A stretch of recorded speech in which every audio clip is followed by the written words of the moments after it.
Hello aspirants, welcome to the strategy series of day 122। तो आज हम 122 हमारा जो डे है इसके टारगेट्स हम यहाँ पर डिस्कस करेंगे। तो ये एक स्ट्रैटेजी सीरीज, एक रोड मैप मैंने आपके लिए बनाया था। From zero to prelims day 1 से हमने स्टार्ट किया था विद द एनसीईआरटीज। एनसीईआरटीज जो थी वो हमारा बेस बनी थी, उससे हमने हमारा फाउंडेशन कंप्लीट किया है। फाउंडेशन जब भी कंप्लीट होता है वो एनसीईआरटीज से ही होता है। हर कोई, हर इंस्टीट्यूट, हर एक टीचर, हर एक जो आपको मेंटर मिलता है वो आपको एनसीईआरटी की जो है इसे ही रिकमेंड करता है, क्योंकि ये आप लोगों के लिए एक फाउंडेशन होता है। अगर फाउंडेशन बैच भी अगर आप ज्वाइन करते हो तो वहां पर भी आपको एनसीईआरटीज ही पढ़ाई जाती हैं। तो यहाँ पर हमने डायरेक्टली एनसीईआरटीज को पढ़ा, हमारा बेस भी हमने स्ट्रॉन्ग किया, कॉन्सेप्ट्स को समझा। कॉन्सेप्ट्स की जब आपको समझ आ जाती है तब आप सभी क्वेश्चंस को जो है आइडेंटिफाई कर पाते हो, आप उन्हें सॉल्व भी कर पाते हो। एंड आई होप कि आप अभी अपने क्वेश्चंस को सॉल्व भी कर पा रहे होंगे। तो ये है हमारी एक स्ट्रैटेजी सीरीज जो हमने स्टार्ट की थी।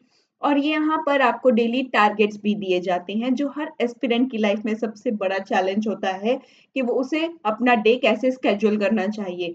तो यहाँ पर आपको वो जो चैलेंज है वो यहाँ पर उसे ओवरकम करके मैंने आपको डेली टारगेट्स दिए हैं। आपने बस उन टारगेट्स को फॉलो करना है। तो सबसे पहले जो है हम आज के जो हमारे डे 122 है इसके हम टारगेट्स देखेंगे।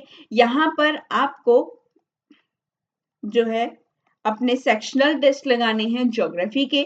जो भी आपका ज्योग्राफी का जो टॉपिक है, जैसे फिजिकल ज्योग्राफी है, इंडियन ज्योग्राफी है, ह्यूमन एंड इकोनॉमिक ज्योग्राफी है, ये सभी ज्योग्राफीज के ये जो हमारे पार्ट्स हैं ज्योग्राफी के, आई रिकमेंड के भी ये जो हमारे पार्ट्स होते हैं ज्योग्राफी के, आपको इसका एक सेक्शनल टेस्ट लगाना है जिसमें सभी फिजिकल ज्योग्राफी के क्वेश्चंस आ जाएंगे, इंडियन ज्योग्राफी के क्वेश्चंस आएंगे, और यहाँ पर ह्यूमन एंड इकोनॉमिक ज्योग्राफी के क्वेश्चंस आएंगे, और साथ में इसमें करंट अफेयर भी आपका इंक्लूड हो जाएगा। तो आपको इस तरीके से जो टेस्ट हैं वो सेक्शनल टेस्ट होते हैं, उस सब्जेक्ट का आपको सेक्शनल टेस्ट लगाना है, और वो है आपका ज्योग्राफी। टेस्ट लगाने के बाद आपको इसे एनालाइज करना है। टेस्ट के बाद इसे एनालाइज कीजिए। एनालाइज करने के बाद आपको अपने जो वीक टॉपिक्स हैं इन्हें रिवाइज करना है। आपको लगता है क्लाइमेटोलॉजी आपका वीक था, तो क्लाइमेटोलॉजी को एक बार दोबारा से पढ़िए, उसे दोबारा से जो है अपने कॉन्सेप्ट्स को शार्पन अप कीजिए।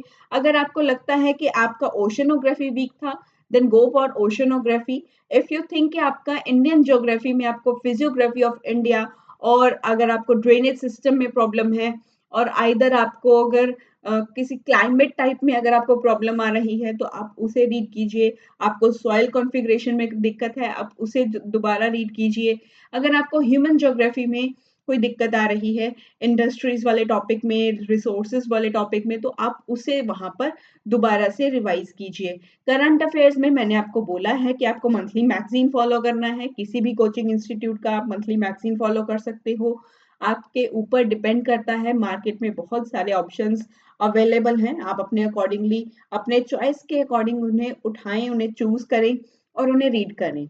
1 वीक में I have always repeated it since when we have started from day 1 से मैंने ये चीज रिपीट की है कि आपको 1 वीक में 1 मंथ का जो करंट अफेयर है वो आपको रीड करना है। न्यूज़पेपर आपको जस्ट रीड करना है। आई विल रिकमेंड के अभी जो है आप अपना मार्च तक का जो आपका जो न्यूज़पेपर होता है आप वहां तक फॉलो कीजिए।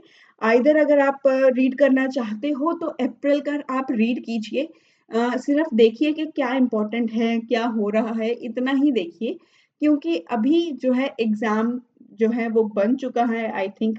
अभी तक तो प्रीलिम्स का अगर हम देखें तो फिर यही अप्रोच रहता है कि मार्च तक का करंट अफेयर ज़्यादा इम्पोर्टेंट रहता है। पिछले 1 साल का, मतलब जनवरी से लेकर के मार्च 2026 का आई विल रिकमेंड कि भी इतना ये सफिशिएंट होता है अगर आप करना चाहते हैं। अगर आप अप्रैल का भी अगर आप न्यूज़पेपर पढ़ रहे हैं देन आई विल से कि आप जो है अभी इसे जस्ट रीड कीजिए।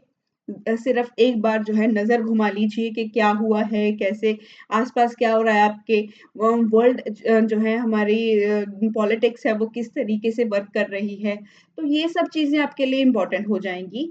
तो इसे जस्ट रीड करना है द हिंदू या इंडियन एक्सप्रेस, जो भी आपकी लोकेलिटी में आसानी से मिल रहा है, आप उसे उठाएँ और उसे जस्ट रीड करें। सीसैट के भी आपको सेक्शनल टेस्ट ही लगाने हैं। तो ये है आपके डे 122 के टारगेट्स एंड आई होप कि आपने अपने डे 121 के जो आपके टॉपिक्स थे, आपके टारगेट्स थे, आपने उन्हें अचीव कर लिया होगा। और अगर आज की वीडियो आपको अच्छी लगी हो तो इसे शेयर ज़रूर करना। Do subscribe the channel. Thank you so much for the love and support which you show towards my channel and towards this series.